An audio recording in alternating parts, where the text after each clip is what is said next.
His gnarled twig etched the intricate architecture of a human heart into the park dirt. To the world, he was a nameless vagrant. Yet his hands, once revered as hands of God, moved with an impossible precision, a ghost of a brilliant surgeon, haunted by a single, shattering failure that had exiled him to this forgotten Boston bench. In a forgotten corner of Boston's St. Jude's Park, where the autumn light filtered weakly through thinning canopies, a man named Oliver performed his daily ritual.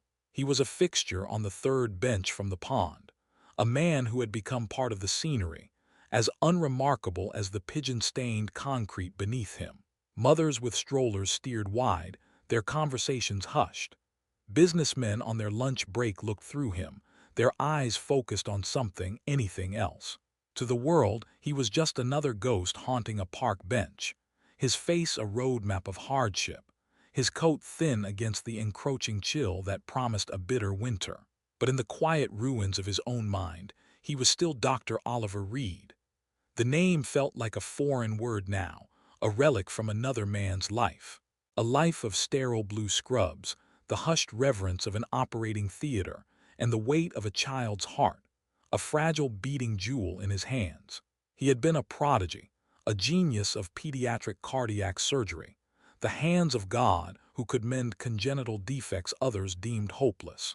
He remembered the feel of the Castroviejo needle holder, the delicate dance of suturing a vessel no thicker than a strand of silk, the triumphant, rhythmic beat of a restored heart on the monitor. That symphony had shattered 3 years ago.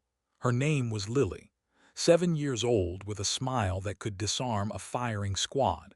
It was supposed to be a complex but manageable repair, but an aberrant coronary artery, a cruel, undocumented trick of embryology, had turned the procedure into a nightmare. He remembered the sudden, catastrophic drop in pressure, the frantic, useless ballet of intervention, and the final, soul-crushing drone of the flatline. The silence that followed was a physical thing, a weight that had crushed his spirit. It had followed him out of the OR, through the conversation with Lily's parents, a conversation that had flayed him alive, and onto this very bench. Now his only solace was this silent, dusty liturgy. With a gnarled twig, he traced the intricate pathways of life in the dirt beneath his feet. He didn't sketch faces or landscapes, but the body's hidden architecture. The elegant branching of the coronary arteries, the cerebral perfection of the circle of Willis, the baffling network of the brachial plexus. Each line was a prayer and a curse, a confession of the knowledge that had once defined him and now imprisoned him. The drawings were flawless, terrifyingly precise, each anatomical landmark and neural pathway rendered with an unwavering certainty that belied the tremor in his hands. It was a phantom limb of a life he could no longer lead, an act of penance performed in the most ephemeral of mediums. He would work for hours, lost in a fugue state of anatomical recall, the gnawing hunger in his belly and the cold seeping into his bones fading into the background. Then the New England wind would stir, a cold, final judgment lifting a cascade of crimson and gold leaves, and in a single, indifferent breath, it would erase his masterpiece. A sigh of oblivion, wiping the slate clean, ready for another day of the same atonement. Elena Vargas felt the weight of her future pressing down on her like a physical burden. The daughter of Hungarian immigrants who had sacrificed everything for her education, she was a diligent, almost fanatically dedicated second-year medical student. She could recite entire chapters of Gray's Anatomy from memory, her mind a library of facts and figures.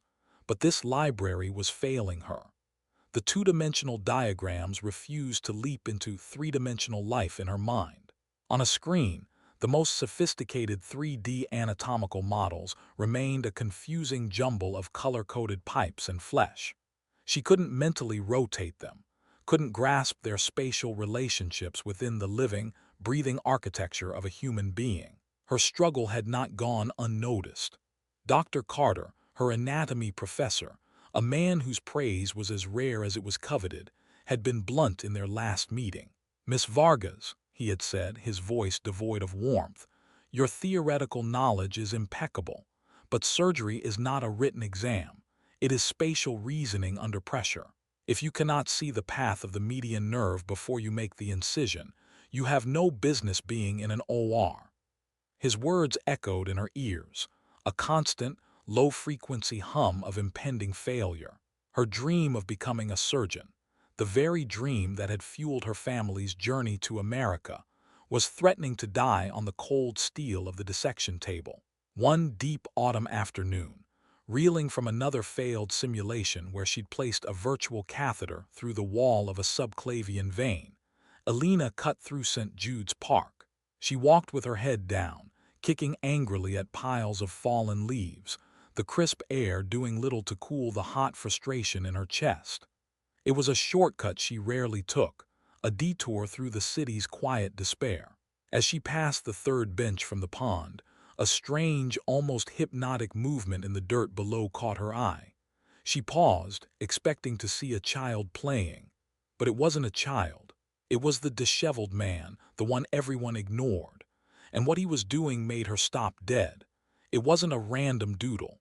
It was a diagram, a breathtakingly complex and accurate rendering of the musculature and neurovasculature of the human foot.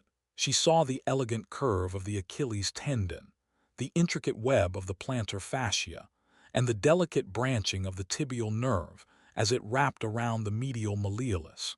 It was all there, drawn with a stick in the dirt. But it was more than just accurate. It had a dynamic quality, a sense of functional logic that no textbook illustration had ever conveyed. It was as if the artist had peeled back the skin not with a scalpel, but with pure, unadulterated understanding. She could almost see the flex and pull of the tendons, feel the pulse in the dorsalis pedis artery. She stared, mesmerized, at the most lucid anatomical drawing she had ever seen. Slowly, she lifted her gaze from the dirt to the artist, and her mind reeled with a single, resounding question. How most people would have kept walking, perhaps quickening their pace. A flicker of pity, maybe a shudder of disgust, and then the moment would be gone, erased by the rhythm of their own busy lives. But Alina was not most people. She was a student on the brink of failure, and the drawing in the dirt was not a curiosity. It was a beacon. She took a deep breath, the cold air stinging her lungs, and stepped off the paved path onto the damp earth. She crouched down, careful not to disturb the drawing. The man flinched, pulling his limbs in like a threatened animal. She kept her voice low, respectful. "Sir, excuse me." He didn't look at her, his eyes fixed on a distant, haunted horizon. "I saw your drawing," she continued, her voice trembling slightly. "It's remarkable." She pointed with a hesitant finger. "The insertion point for the medial head of the gastrocnemius, you've drawn it slightly lower, more distally than it appears in our atlases. Is there a specific clinical reason for that?" The question hung in the air, a complex, technical query dropped into the void of the man's silence. For a full 10 seconds, he remained motionless. Then a shudder ran through his entire body, a seismic jolt as if a long dormant circuit had just been reconnected. He turned his head slowly, and for the first time, Alina saw his eyes. They were bloodshot and clouded with pain, but behind the fog, a spark of fierce intelligence ignited. His voice, when it came, was a raw, gravelly rasp, a sound torn from a throat long accustomed to silence. "In pediatric releases for congenital talipes equinovarus," he said, the medical terminology flowing with an unnatural, forgotten fluency. "That's a common variant anchor point. Misjudge it, and you compromise the entire distal tendon sheath." Alina froze. The answer was not just correct, it was impossibly specific, an insight born not from a book, but from the visceral reality of the operating room. Pediatric releases, clubfoot correction. This man wasn't just an artist, he was an expert. From that day, a new rhythm established itself. Every afternoon at 4:30 after her last class, Alina would come to the park. She always brought a thermos of hot water with tea bags and 2 sandwiches, one for him, one for her. She never asked his name. She never asked how he came to be here. She simply came with a question. "I'm having trouble visualizing the collateral circulation of the mesentery." she'd say, and he, after a moment's hesitation, would begin to draw. At first he was wary, his answers clipped. But Alina's quiet persistence and the sheer, unadulterated respect in her eyes began to work on him like a slow-acting antidote. She wasn't trying to save him, she was trying to learn from him. The purity of her motive was a shield against his cynicism. Slowly, the ice around his heart began to thaw. He started using props from the world around them. A line of carefully chosen stones became the cervical vertebrae. The delicate, branching veins of a fallen maple leaf illustrated the portal Venus system. He spoke of the body as a sacred, logical text, and in his dusty, open-air classroom, Alina finally began to understand its language. He was still a ghost on a park bench, but for 1 hour a day, in the presence of his unlikely student, he was a teacher again. The semester hurtled towards its conclusion, culminating in the final exam, a single, brutal case study designed to separate the future surgeons from the mere academics. It landed on Alina's desk with the thud of a guillotine blade. An infant, born with a rare and complex variant of tetralogy of Fallot, further complicated by a right-sided aortic arch. The challenge was not just to diagnose, but to design a complete, step-by-step surgical plan, from the initial incision to the final chest closure, justifying every choice. For 2 sleepless nights, Alina wrestled with the problem. She consulted every textbook, every surgical journal she could find. She built 3D models on her computer until her eyes burned. But she was stuck. The abnormal anatomy was a deadly maze. The right-sided arch constricted the already limited space, creating a treacherous corridor where the subclavian artery and the vagus nerve lay dangerously close to the intended surgical field. Every potential approach she mapped out led to an unacceptable risk of catastrophic hemorrhage or irreversible nerve damage. She was staring at a problem she couldn't solve, and the specter of Dr. Carter's warning loomed larger than ever. On the third day, fueled by desperation and a sliver of hope, she printed the case file, carefully redacting all patient-identifying information. Tucking the papers into her bag alongside the thermos and sandwiches, she headed for St. Jude's Park. She found him staring into the gray water of the pond. She sat beside him, the silence between them comfortable now. After a moment, she pulled out the papers. "I have one more question," she said softly. "It's the last one." He took the papers from her. As his eyes scanned the first page, his body went rigid. The words pediatric cardiology and neonatal leaped out at him like flames. His hands began to shake, a violent, uncontrollable tremor that rattled the papers. It was the heart of his trauma, the very epicenter of his downfall. He wanted to throw the pages away, to run, to scream. The ghost of Lily's small, still face flickered behind his eyes. Alina saw the change instantly. She saw the raw terror in his posture, the sweat beading on his brow despite the cold. Her first instinct was to apologize, to take the papers back and spare him this pain.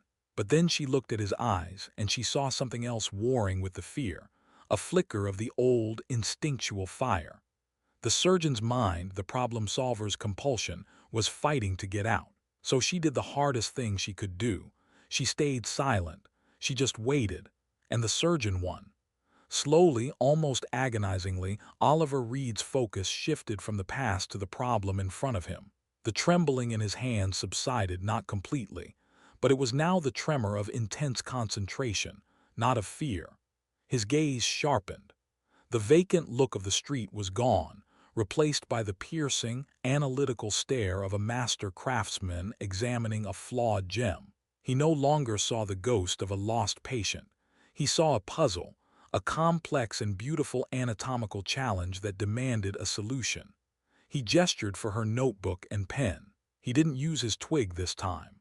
As the pen touched the paper, it was as if a switch had been thrown. His hand, though still faintly unsteady, moved with a preternatural grace and confidence. He didn't just draw a diagram. He deconstructed and reassembled the infant's entire thoracic cavity on the page. Lines flowed from the pen with an intelligence that was both artistic and profoundly scientific. He sketched the aberrant arch, the malpositioned vessels, the ventricular septal defect, his pen strokes revealing the hidden logic within the chaos. He worked for an hour and a half, muttering to himself, pointing out subtleties Alina had completely missed. "The standard median sternotomy is suicide here," he whispered, his voice still raspy but now charged with energy. "You'll be blind to the origin of the left subclavian. You have to go in through a right-sided thoracotomy, fourth intercostal space. But the key," he paused, drawing a series of dotted lines that represented the surgical plane. "The key is to use the thymus as your landmark to find the phrenic nerve. Retract it gently, and then you'll have a clean, direct window to the pulmonary artery, away from the vagus." He even identified a potential risk point, a variant branching of the recurrent laryngeal nerve that wasn't mentioned in any of the literature she had read. He had created not just a plan, but a masterpiece of surgical strategy, an elegant and audacious solution that was born from a depth of experience she could barely comprehend. When he finally put the pen down, he was breathing heavily, his face pale but his eyes blazing with a light she had never seen before. He was no longer a broken man on a bench. He was a titan. Alina looked from the perfect, life-saving drawing to the man who had created it. Tears welled in her eyes, blurring the page. She could only manage 2 words, spoken in a voice thick with awe and gratitude. "Thank you, Dr. Reed." The name hit him like a physical blow. A choked, guttural sound escaped his throat. The carefully constructed walls around his heart crumbled, and for the first time in 3 years, Oliver Reed began to weep. It was a storm of grief, of loss, of regret. But beneath it all, for the first time, there was the faint, unmistakable feeling of absolution. Alina's final report was more than just an academic exercise. It was a bombshell.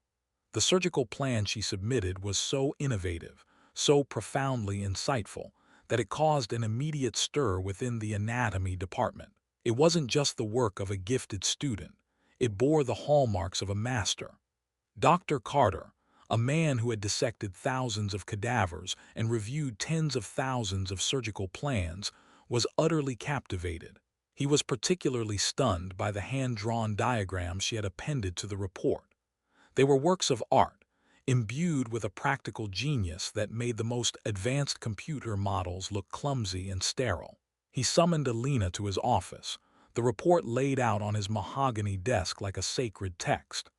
"Miss Vargas," he began, his usual sternness replaced by a palpable curiosity, "this is, without question, the most brilliant piece of work I have seen in my 30 years of teaching. The solution to the right-sided arch problem is elegant, audacious." He tapped a finger on one of the drawings. "But this did not come from a textbook, and it did not come from you alone. Who is your tutor?" Alina hesitated. The fragile trust she had built with the man in the park felt like a delicate, living thing. Exposing him felt like a betrayal. But she also saw the genuine, professional respect in Dr. Carter's eyes. This wasn't a witch hunt. It was a search for the source of brilliance. Taking a leap of faith, she told him everything. She told him about the park bench, the drawings in the dirt, the sandwiches, and the man with haunted eyes who understood the human body like a composer understands a symphony. She didn't use his name, but she described his genius. Dr. Carter listened without interruption, his expression unreadable. When she finished, he was silent for a long time. Then he simply nodded. "Thank you, Miss Vargas, that will be all." A few days later, a well-dressed man walked through St. Jude's Park, his polished leather shoes a stark contrast to the grimy pavement. Dr. Carter did not approach the third bench with pity or condescension. He approached it as he would the office of a respected colleague. He found Oliver staring at the blank patch of dirt beneath his feet, his twig lying idle beside him. "Dr. Reed," Carter said, his voice calm and direct. Oliver flinched at the name, looking up with wary eyes. "My name is Dr. Julian Carter. I am the head of the anatomy department at the university," he said, extending a hand. Oliver stared at it, unmoving. Carter slowly withdrew his hand, unfazed. "I've seen your work." The plan for the tetralogy of Fallout case. He paused, letting the words sink in. Our department needs a tutor, not a lecturer, a tutor. Someone who can teach students to see the soul beneath the flesh, the dynamic reality that textbooks can't capture. We don't have a scalpel for you, Dr. Reed. We have a classroom, a whiteboard, and our deepest respect. Would you consider it? The offer was a masterpiece of precision. It acknowledged his past without dwelling on it. It sidestepped the source of his trauma, the operating room, while aiming directly at the heart of his talent. It wasn't an act of charity. It was a job offer, a recognition of value. It was a lifeline thrown not to a drowning man, but to a master who had forgotten his own worth. Months later, a new figure walked the halls of the medical school's anatomy wing. The long, matted hair was gone, replaced by a neat, short cut. The ragged coat had been exchanged for a clean, gray sweater. In a small, well-lit tutorial room, surrounded by anatomical models and advanced imaging screens, Oliver Reed stood before a group of first-year students.